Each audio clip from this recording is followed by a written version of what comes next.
Sa ngalan ng Ama, ng Anak at ng Espiritu Santo. Amen. Sumainyo ang Panginoon. At sumaiyo rin. Mga kapatid, sa araw na ito ating pinagdiriwang ang banal na kapistahan ng mga unang martir sa ating simbahan sa Santa Iglesia. Ang kasabihan, ang dugo ng mga unang martir ang nagdilig at nagpatubo ng ating pananampalataya ang nagpalaki sa ating inang simbahan. Isipin natin ang buhay ng mga martir ay para mga kandila dahil sa kanilang sakripisyo, sila'y nagsilbing liwanag ng ating pananampalataya. Nasaktan man sila, nahirapan man sila, pero dahil inalay nila ang kanilang sarili sa Diyos, hanggang ngayon, sila'y buhay pa rin at pinagdarasal tayo. Sila'y nasa kaharian ng Diyos. Ginagabayan tayo para pagdating din ng araw, tayo makauwi din sa kung saan nandyan ang ating Panginoong Hesukristo. Kailangan natin ng maraming martir ngayon sa mundo. Pero nagahari pagka makasarili. Mga kapatid, minin natin ang mga pagkakataon na kung saan mas pinili natin ang madali at komportabling buhay. Mas sinili natin magkasala kesa sa sumunod sa Diyos. Sa mga pagkakataon ng ating mga kahinaan, tayo magpakumbaba.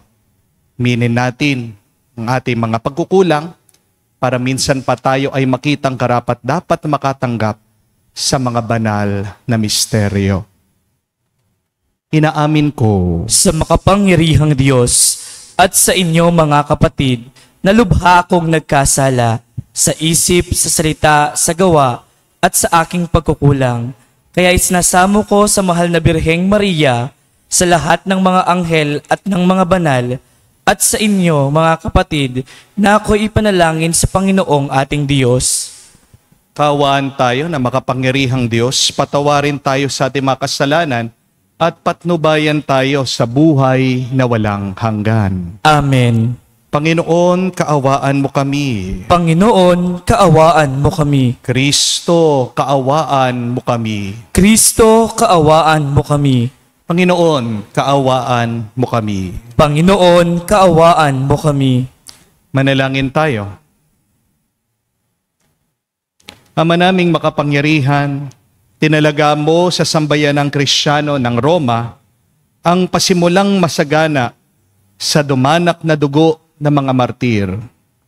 Pagkaloob mong kami patatagin sa magiting na katapangan, sa pakikipagtunggali sa pagsubok, at magalak kami nawang lagi sa maasahang tagumpay sa pamagitan ni Jesucristo kasama ng Espiritu Santo, magpa sa walang hanggan. Amen.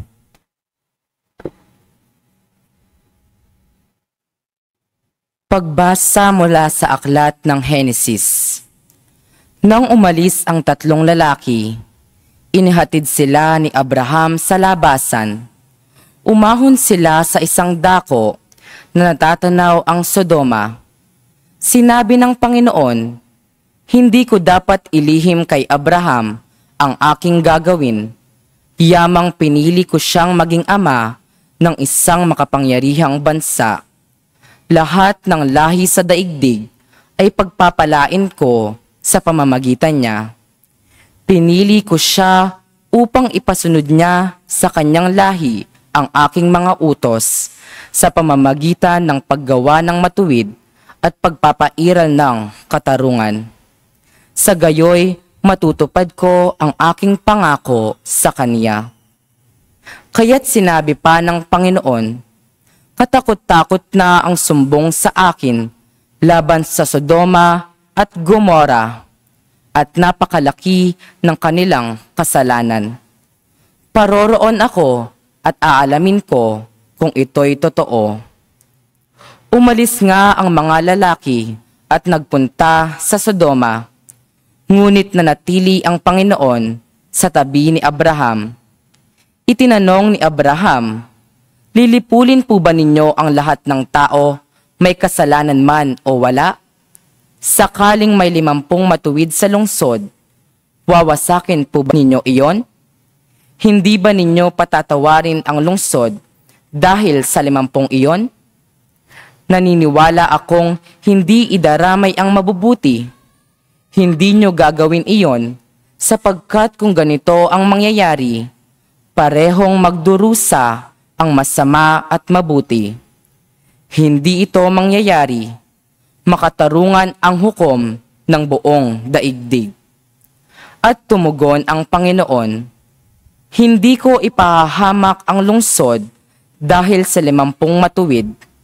Ipagpaumanhin po ninyo ang aking kapangahasan, wika ni Abraham. Wala po akong karapatang magsalita sa inyo, pagkat alabok lamang ako. Kung wala pong 50 at 45 lamang ang matuwid, wawasakin ba ninyo ang lungsod? Hindi ko wawasakin dahil sa 45 iyon. Tugon ng Panginoon. Nagtanong na muli si Abraham, kung 40 lamang, hindi ko wawasakin ang lungsod dahil sa 40 iyon. Tugon sa kanya, huwag sana kayong magagalit, magtatanong pa ako.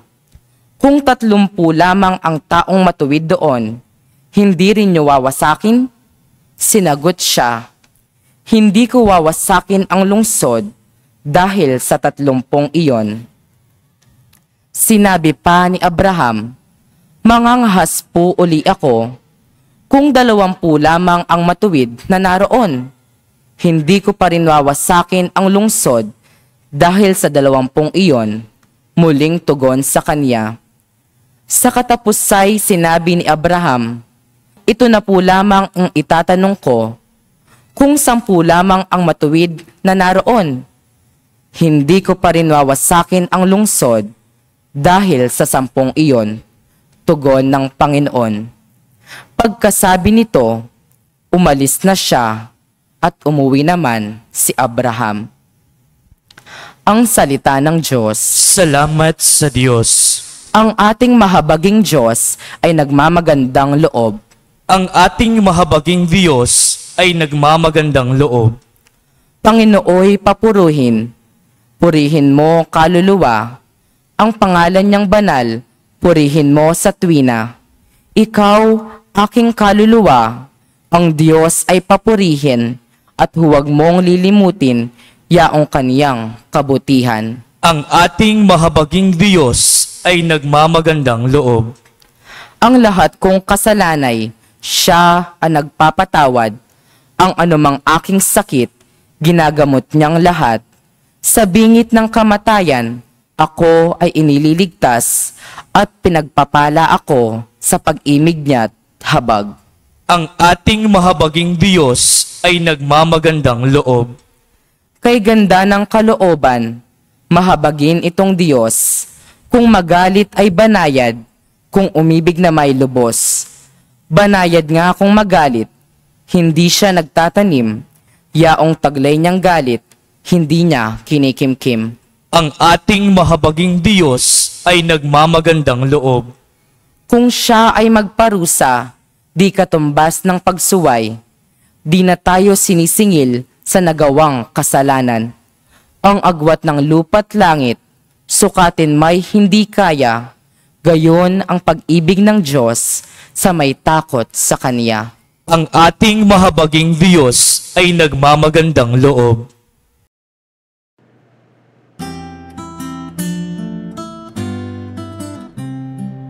Alleluia, alleluia, alleluia, alleluia,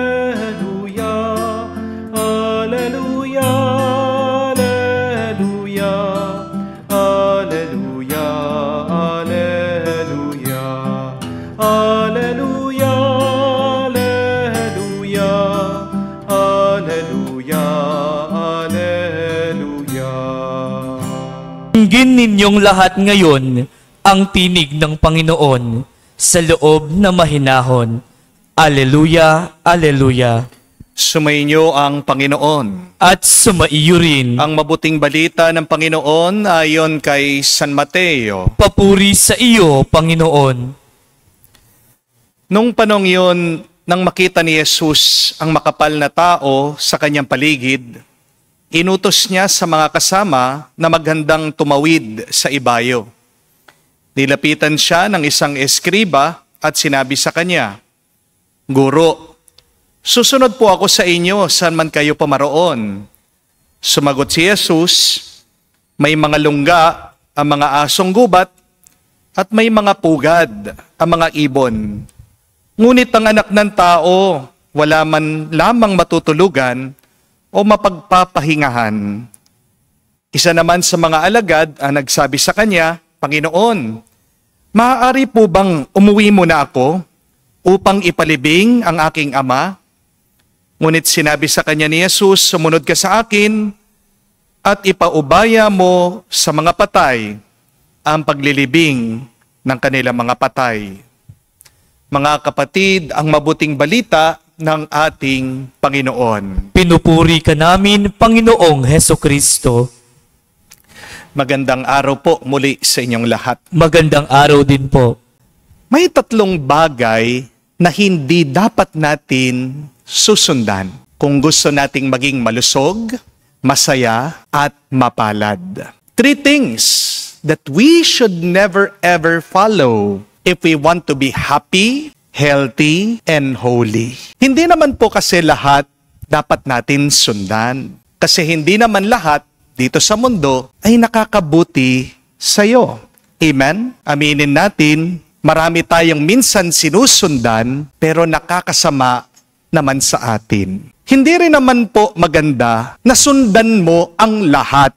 Because remember, if you follow everyone and everything, you will end up nowhere. Kaya nga po ang tanong, ano yung 3 bagay na hindi dapat natin sundan kung gusto nating maging malusog, masaya, at mapalad ang ating buhay? The first one is, do not follow what is easy. Huwag mong susundan ang madali. There is a beautiful saying that goes, hard choices, easy life. But easy choices, hard life. Hindi naman po ibig sabihin madali, yan na yung mabuti para sa atin. Pinapaalala sa atin ng ating Panginoong Hesukristo, ang pagsunod sa Kanya ay hindi madali.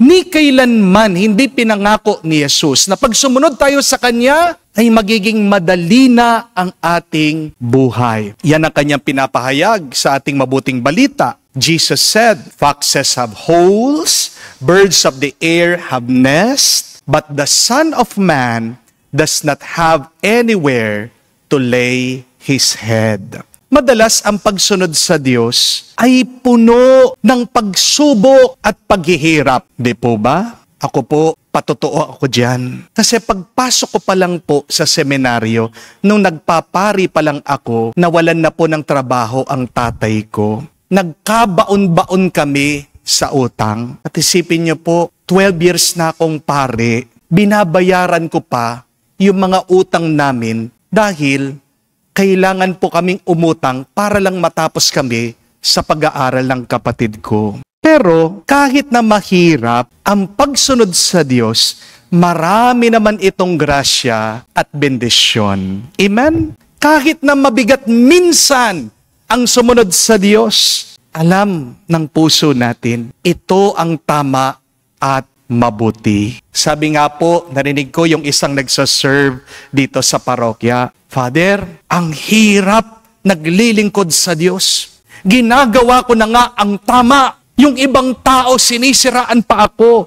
Ang sakit-sakit ng loob ko, Father." Pero gitna ng mga masasakit na karanasan na ito, hindi daw po siya tumigil. Dahil may saya pa rin ang pagsunod sa Diyos. May kakilala po ako nung nagsaserve siya sa simbahan, doon siya nagka-cancer. Marami din po akong kakilala sa parokya, baon na baon sa utang. Meron din po ako mga kakilala na nagsaserve po sa diocese, mga tapat na lingkod. Pero sila pa yung may problema sa kanilang mga asawa, sa kanilang mga mister. Kaya hindi po nakakapagtaka, bakit kakaunti ang mga sumusunod sa Diyos? Bakit kakaunti ang mga tapat sa Panginoon? Kasi pag naging close ka kay Jesus, magiging close ka din sa problema. Amen? Kaya nga ang tanong ng iba, bakit pa ako susunod sa Diyos? Kung hindi naman mawawala ang aking mga paghihirap. Ang sagot diyan, ito, oo, mahirap sumusunod sa Diyos. Pero ito lang ang tanging daan para tayo'y magkaroon ng buhay at buhay na walang hanggan. Madali nga ang buhay mo, pero kung ang katapusan naman yan ay kamatayan, walang kwenta, di po ba? Kahit na nahihirapan ka, basta't buhay ka. Kahit na mamatay ka man, may pangako ang Diyos, bubuhayin ka niya, pagkakalooban ka niya ng buhay na walang hanggan. Kaya nga po, yung mga unang Kristiyano, hindi sila natatakot kahit na pakain sila sa mga leon, kahit na sunugin sila, kahit na i-torture sila. Kasi para sa kanila, ang kamatayan, isang pintuan para sa kaharian ng Diyos. It is only by following God that we can have life and life eternal. May gustong-gusto po akong kasabihan. It goes, the ugliest road leads to the most beautiful destinations. Minsan, yung mga pinakapangit na daan, sila yung magdadala sa'yo sa mga pinakamagandang lugar. Magpapatotoo po dyan yung mga nakapunta na sa Mapanwepe Lake sa Zambales. Alam niyo po yon? Na-feature na po yan sa TV. Hindi po ba? Bago mo daw marating yung mala New Zealand na lugar na yon, dadaan ka muna sa mga napakapangit na daan. Hindi sementado, baku-bako, maputik, binabaha yung iba, pangit at mahirap ang daan. Pero sulit naman kasi bandang huli, napakaganda ng iyong dadatnan. So, to be happy and to be successful in your life, you need to choose rightly. Don't choose what is easy. Choose rightly. Madalas, yung mahirap na daan, yan yung tamang daan. Huwag ka mag-alala dahil ang pinakamagandang buhay, pinaghihirapan yan. Amen? Pangalawa, number 2, do not follow your emotions. Hindi naman lahat ng ating nararamdaman ay dapat nating sundan. Hindi naman po kasi lahat ng ating nararamdaman ay galing sa Diyos. Ang dami pong galit, pero dahil sinundan nila ang kanilang galit, nakapatay. Ayun, kulong. Ang daming mga in love, dahil sinundan nila yung tibok ng kanilang puso. Anong nangyari? Nakasira ng ibang pamilya. Ang dami po, sinundan yung kutob, dahil daw feeling nila mananalo na sila sa sugal. Anong nangyari? Kahit na yung pangmatrikula na mga bata, naubos. Bago mo sundan ang iyong nararamdaman, tanong mo muna sa iyong sarili, ito ba ay galing sa Diyos? Kaya nga, sabi din po ni Jesus sa mabuting balita, sa mga gustong sumunod sa Kanya, hayaan niyong ilibing ng mga patay ang kanilang mga patay. Anong ibig sabihin doon? Huwag natin hahayaan ng ating lungkot ay maging hadlang sa pagsunod sa Diyos. Minsan, merong mga tao, dahil sa lungkot nila, napaparalyze sila. Tumitigil sila sa kanilang buhay. Nalulungkot, nagkukulong sa kwarto, walang gustong kausapin, nagpapakamatay na lang sa bigat ng kanilang mga damdamin. May isa po akong kausap, sabi, dahil daw po sa lungkot niya, nagumpisa siyang manginom, sumugal, at ito yung naging dahilan ng pag-aaway nilang mag-asawa. Tingnan nyo na po, balakid, minsan nagiging daan ng pagkakasala natin ang ating mga nararamdaman. Minsan nagiging hadlang ng iyong kabanalan ang iyong nararamdaman. Tandaan po natin, hindi naman lahat ng iyong nararamdaman ay tama at mabuti.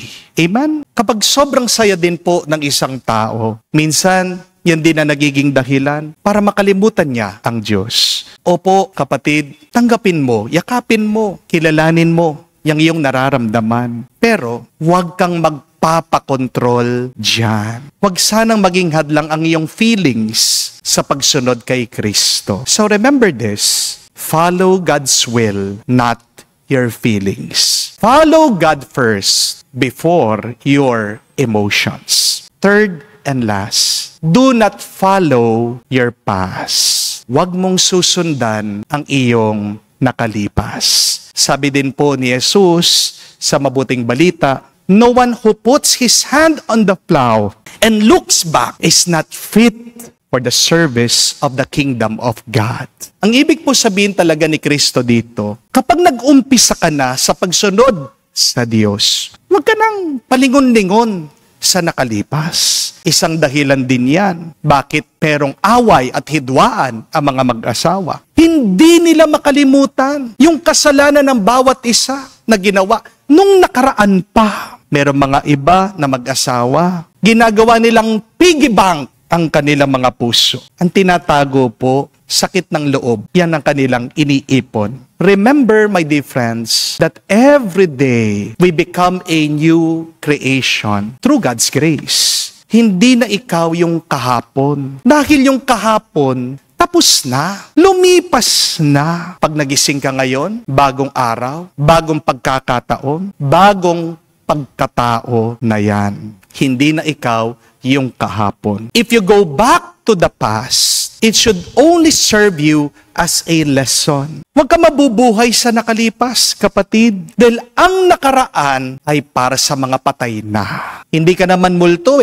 Di po ba? Tao ka. At nasan ang tao umiiral, nabubuhay sa kasalukuyan? Yung hinaharap, hindi pa rin dumating yan. Ang pinakatotoo ay yung ngayon. Kaya manatili ka ngayon. Move on ka na sa nakalipas. Kung lilingon-lingon ka sa nakalipas, kung hindi ka naman tinutulungan nito, hindi uunlad ang iyong pagkatao. Amen? Kung hindi mo gagamitin ang aral ng nakalipas, yan ay magmumulto sa iyo. There is only one way to be happy, to be content, to be at peace. And it is to be present today. Be present today because God is present today. God is here and now. Be present because God is present with you. At ito din po ang papel ng panalangin. Baka makalimutan natin. Prayer helps us to be present with God. When you pray, you focus on God's presence. Kaya nga siguro tolero ka. Kaya nga siguro magulo ang iyong kaisipan. Mabigat ang iyong dinadala kasi hindi ka na nagdadasal. Magdasal ka, kapatid. Masusumpungan mo, matatagpuan mo, mararamdaman mo ang Diyos na magpapagaan sa iyong buhay. Dahil sa panalangin, tutulungan ka ng Diyos sa iyong kasalukuyan. Nandyan ang Diyos na magpapalakas palagi sa iyo. Magdasal po tayo. Mga kapatid, naway araw-araw, piliin natin at sundan ang mabuti, hindi yung madali. Piliin natin ang kagustuhan ng Diyos, hindi lang yung ating nararamdaman. At piliin natin at sundan ang Panginoon kahit na sa gitna ng ating mga pagsubok para tayo palagi maging masaya, malusog at pinagpala ngayon at magpakailanman. Amen. Tumayo po tayo, alay po natin sa Diyos ang ating mga dasal at panalangin at sabihin, Panginoon, dinggin mo kami. Panginoon, dinggin mo kami. Ang mga pinuno ng simbahan at yaong mga nagpapahayag ng salita ng Diyos, naway maging masigasig sa kanilang pagsunod kay Kristo. Manalangin tayo sa Panginoon. Panginoon, dinggin mo kami. Ang ating komunidad sa araw-araw, naway mapanibago sa pananampalataya sa salita ng Diyos na tumatawag sa atin sa isang mabuting buhay. Manalangin tayo sa Panginoon. Panginoon, dinggin mo kami. Yaong mga nawalan ng pag-asa Dahil sa mga pagkakasala, naway mapagtanto na kasama natin si Kristo, ang ating pinuno, at pinapasan ang ating mga suliranin. Manalangin tayo sa Panginoon. Panginoon, dinggin mo kami. Sa katahimikan po ng ating puso, banggitin natin sa Diyos ang ating mga personal na pangangailangan.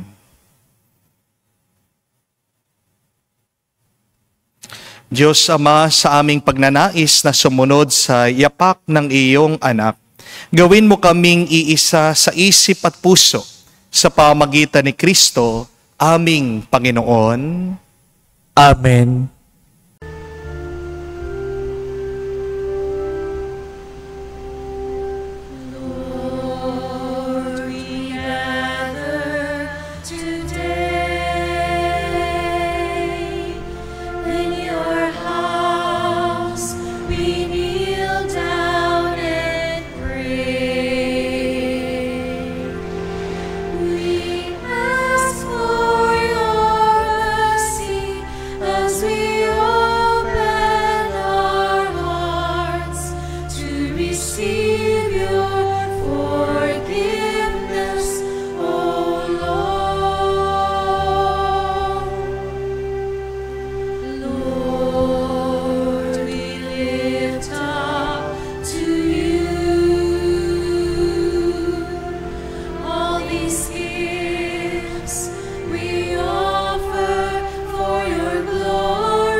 Manalangin kayo mga kapatid para ang ating mapaghahain ay kalugdan ng Diyos amang makapangyarihan. Tanggapin nawa ng Panginoon itong paghahain sa iyong mga kamay, sa kapurihan niya at karangalan, sa ating kapakinabangan at sa buong sambayanan niyang banal.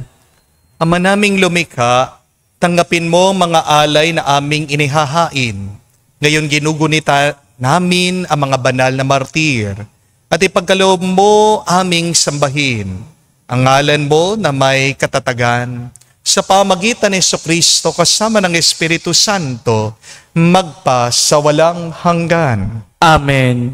Sumainyo ang Panginoon. At sumaiyo rin. Itaas sa Diyos sa inyong mga puso at diwa. Itinaas na namin sa Panginoon. Pasalamatan natin ang Panginoong ating Diyos. Marapat na siya ay pasalamatan. Ama naming makapangyarihan, tunay ngang marapat ikaw ang aming pasalamatan. Ngayon aming kagalakan na mga unang martir sa Roma ay parangalan. Sila'y kapanalig namin may paninindigan na ikaw ay ipahayag kahit siya'y namatay. Sapagkat minarapat mong kanya matularan ang iyong anak na naghain ng sariling buhay. Tulad ng naganap sa iyong anak, ang dugo ng mga martir ay dumanak, hindi dahil sa katatagang likas, kundi dahil sa iyong bigay na lakas. Kaya kaisa na mga anghel nagsisiawit ng papuri sa iyo, nang walang humpay sa kalangitan, kami nagbubunyi sa iyong kadakilaan.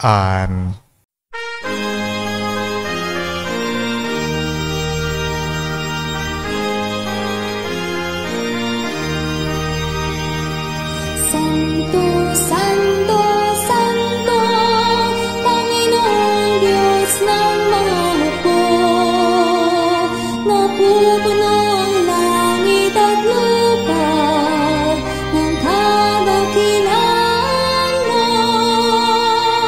Hosanna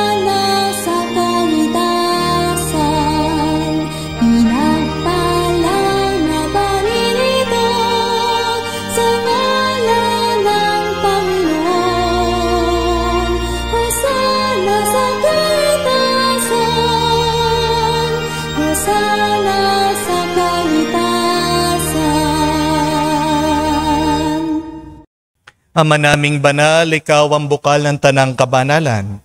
Kaya't sa pamagitan ng iyong Espiritu, gawin mong banal ang mga kaloob na ito, upang para sa amin maging katawan at tugo ng aming Panginoong Heso Kristo. Bago niya pinagtiis ang kusang loob na maging handog, hinawakan niya ang tinapay, pinasalamatan niya ito. Pinaghati-hati niya iyon, inabot sa kanya malagad at sinabi, "Tanggapin ninyong lahat ito at kanin. Itong aking katawan ay hahandog para sa inyo."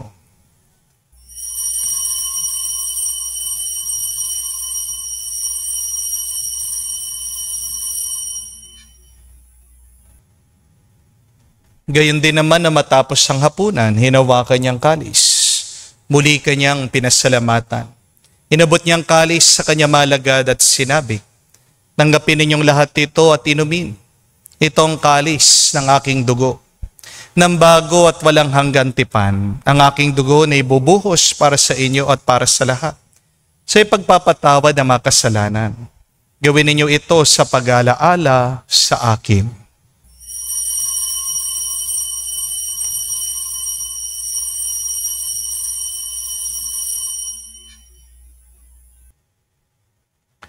Ang misteryo ng pananampalataya.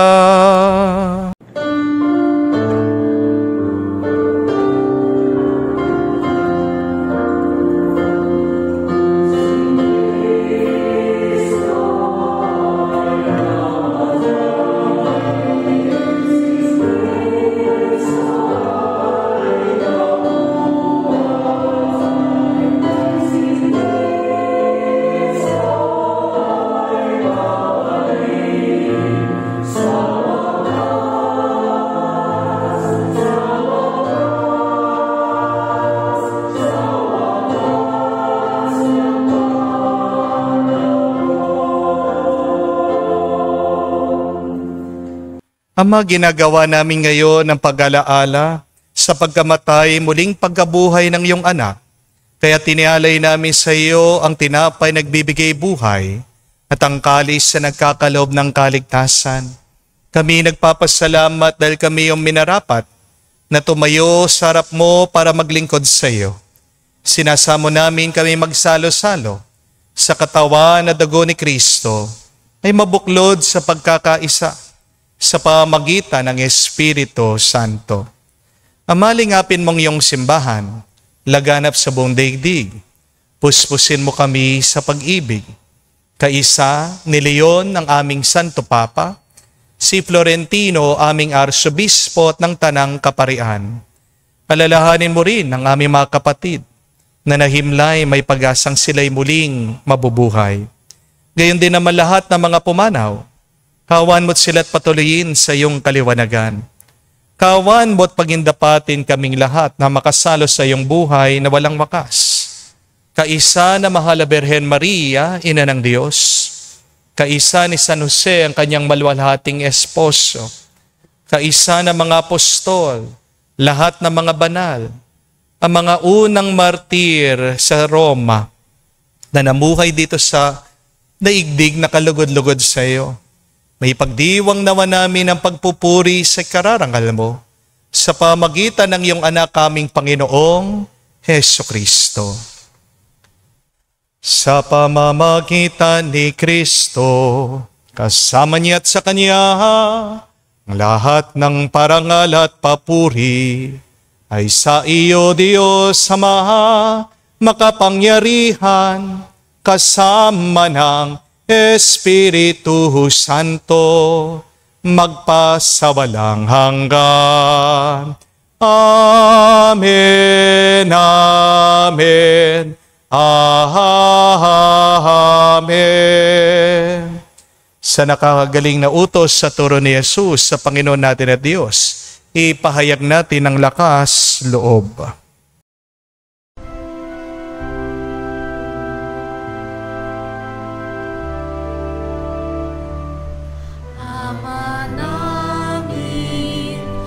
Sumasalangit ka, sambahin ang ngalan mo, mapasa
Hinihiling namin kami adya sa lahat na masama, pagkalooban ng kapayapaan araw-araw, iligtas sa kasalanan, ilayo sa lahat ng kapahamakan, samantalang aming pinanabikan ang dakilang araw ng pagpapahayag ng tagapagligtas naming si Heso Kristo. Sapagkat iyo ang kaharian at ang kapangyarihan at ang kapurihan magpakailanman. Amen. Panginoong Heso Kristo, sinabi mo sa mga apostol, kapayapaan ang iniiwan ko sa inyo. Ang aking kapayapaan binibigay ko sa inyo. Tunghayan mo ang aming pananampalataya at huwag ang aming pagkakasala. Pagkalooban mo kami ng kapayapaan at pagkakaisa ayon sa iyong kalooban, kasama ng Espiritu Santo magpa sa walang hanggan. Amen. Kapayapaan ng Panginoon ay laging sumainyo. At sumaiyo rin. Magbigayan po tayo ng kapayapaan sa bawat isa. Peace with you po. Kapayapaan po sa inyong lahat.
Mga kapatid, naririto ang ating Panginoong Jesucristo, ang Kordero ng Diyos.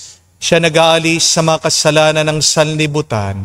Mapalad tayong lumalapit sa piging ng Kordero. Panginoon, hindi ako karapat-dapat na magpatuloy sa iyo, ngunit sa isang salita mo lamang ay gagaling na ako.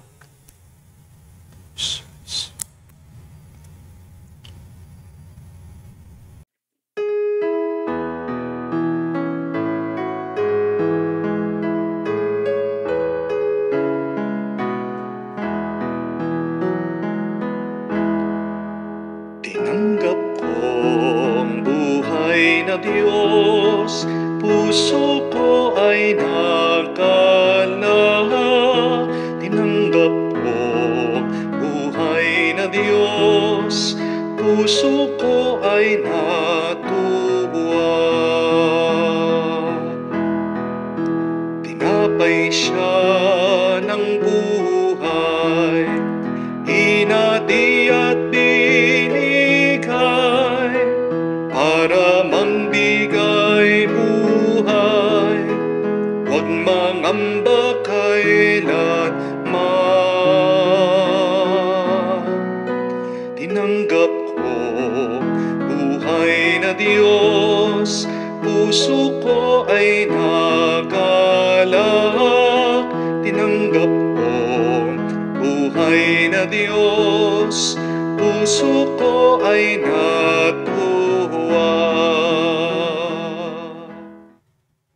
Manalangin tayo. Ama naming mapagmahal, pinaniningning mo ang misteryo ng krus. Sa mga martir mong banal, ipagkaloob mong kaming pinatatag ng banal na pakikinabang ay makapanatiling matapat kay Kristo. Sa pagmamalasakit sa tanan, sa pamagitan niya kasama ng Espiritu Santo, magpa sa walang hanggan. Amen. Muli po mga kapatid, 3 bagay na huwag niyong susundan Kung gusto nyong maging masaya, malusog at mas pinagpala pa ang inyong buhay. The first is, do not follow what is easy. Because not all easy things are the right thing, the good thing to do. Second, do not follow your feelings. Because not all emotions come from God. And third, do not follow your past. Be present. Magdasal ka. Tutulungan kang manatili sa kasalukuyan dahil ang Diyos ay nasa kasalukuyan palagi. Sundan natin unang-una ang Diyos at pinapangako niya lahat ng hinihiling natin ay pagkakaloob niya at higit pa. Sumainyo ang Panginoon. At sumaiyo rin. At kayo basbasa ng Diyos makapangyarihan sa lahat sa ngalan ng Ama, ng Anak, ng Espiritu Santo. Amen. Ang ating misa ay natapos na. Humayo kayo sa kapayapaan ni Kristo. Salamat sa Diyos.